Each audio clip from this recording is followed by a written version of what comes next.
Welcome to Enduring Technology Press. I'm Eric.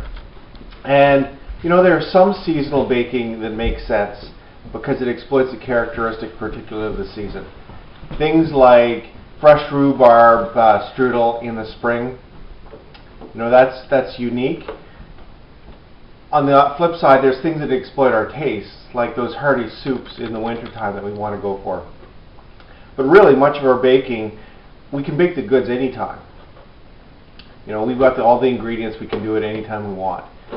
But sometimes it's still useful to stick to those traditions, even if we could change them or shift them, simply because it allows us to, that sort of push to do something different. And certainly that's the case here. And with hot cross buns, these are really simple. And they're really, really good. I just finished icing them, which is why I've been licking my fingers. They're really great. Neat thing to do for Easter or any time, and they're simple as well. And these are made with the whole extraction, whole wheat flour that we produced with the homemade mill that you can build yourself. They're easy. Fundamentally, they're just a bun that you add some spices and raisins to. It's that easy, it's that simple. And we'll show you how you can produce them very easily in your own home and celebrate your own tradition, whether that's at Easter or any other time of the year. So we're going to make this the way that we always make the bread. And this is why I love the bread machine. It's going to do all the work for you. So we're taking our liquid ingredients, and that's our water, got a couple eggs, vinegar. You can get all the ingredients in the show notes that are in the link below. So we've got our liquid ingredients. We're going to add our fresh ground whole wheat flour. And again, here's the importance. We've got it ground very, very finely. That'll help with the speed of the water absorption, which normally lags with whole wheat flours anyway. But if you break that particle size down finer, you speed that up, get a nicer bread texture. We've got a little bit of vinegar in there as a dough modifier as well to give the reduced amount of gluten in your flour, because you've got much more bulk with the fiber in there. Give it that stretchier feel so that you get a lot more retention of the air bubbles. So we've got the fresh 100% extraction whole wheat flour that we've ground here. And this came off the mill about 15 minutes ago, so it's nice and fresh. Then we've got our spices, and this is what really makes hot cross buns special. We've got the sugar. Put those in. I'll grab the yeast. I guess I could measure. We'll just shake some in. We're looking at about a teaspoon and a half. Now, of course, raisins are part, in addition to the spices, that's what they're known for, hot cross buns. And that square of icing or that cross of icing on the top of them. But we add these in when your bread machine signals to add in a dough cycle your nuts, your seeds, your fruit, things like that. If your machine doesn't have that, where you want to add them is just before that second knead. And through the dough cycle, you go through your first mixing, your kneading, your rise. You want to add them again as soon as you hear the machine either signal for it or start kneading it again. Just pop it open, dump the raisins in, let it go through that knead cycle, and at that point you're ready to pull it back out. So as with most of our whole wheat products, our liquid ingredients may not have covered 100% of the moisture requirements. So what I'm going to do, I'm going to put it on the bread machine. I'm going to let it start to mix. I'm going to see how that dough ball forms up. And normally you'd have with a regular dough something that's fairly tight.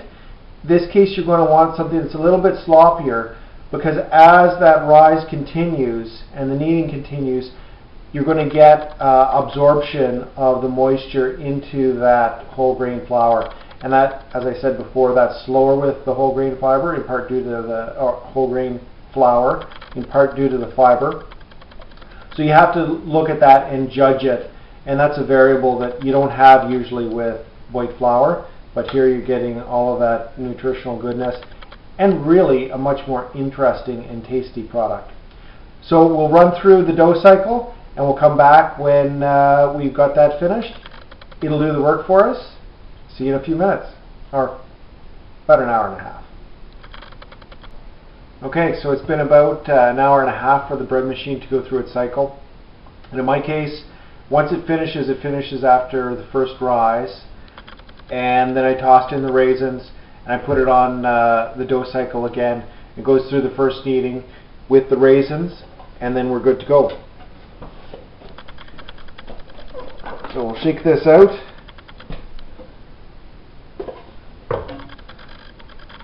And find the paddles. They're not so great once they're in there. Just roll this a little bit.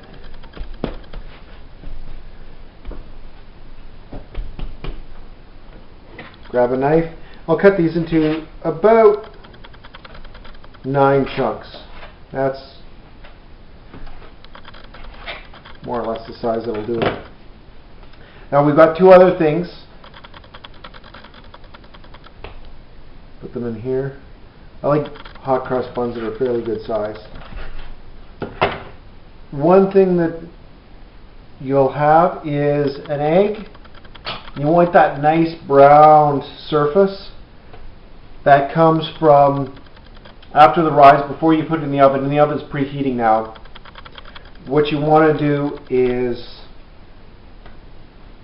wash it with that egg. So crack the egg, beat it up, then brush the tops of your buns with it. And I've also made some icing. What I like for this, instead of using a piping bag, just grab a sandwich bag, one of those Ziploc sandwich bags, and put the icing in it once you made it. Just icing sugar, milk, and a little bit of vanilla. Cut the corner and then squeeze it out once your buns have cooled a little bit.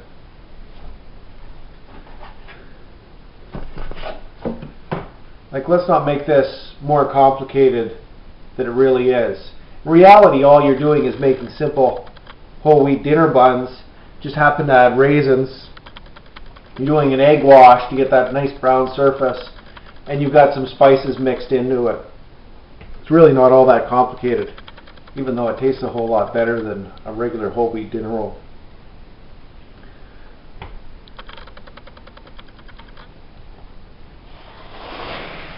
So we've got the rolls in there. We've got 9. We'll cover it up. As I said, the oven's preheating. We'll leave these until they're doubled in bulk, which is about half an hour. The house is a little bit cool right now, so maybe 40 minutes. We'll pop them into the oven and we'll put them on for about 20 minutes, and it's at 375 Fahrenheit. We'll put it on for about 20 minutes, check for doneness after, again, having washed the tops with beaten egg to get that nice golden color. When they're cool, then we'll go and ice them, and we'll show you the after effect. Okay, and there we have it. Some fantastic buns. Very little prep time, really. Whew, that's hot. Even through the welding gloves. Very little prep time. You get to do what you want by using the machines. So for this, the recipe details, go to the show notes and pick them up on the website. Thanks.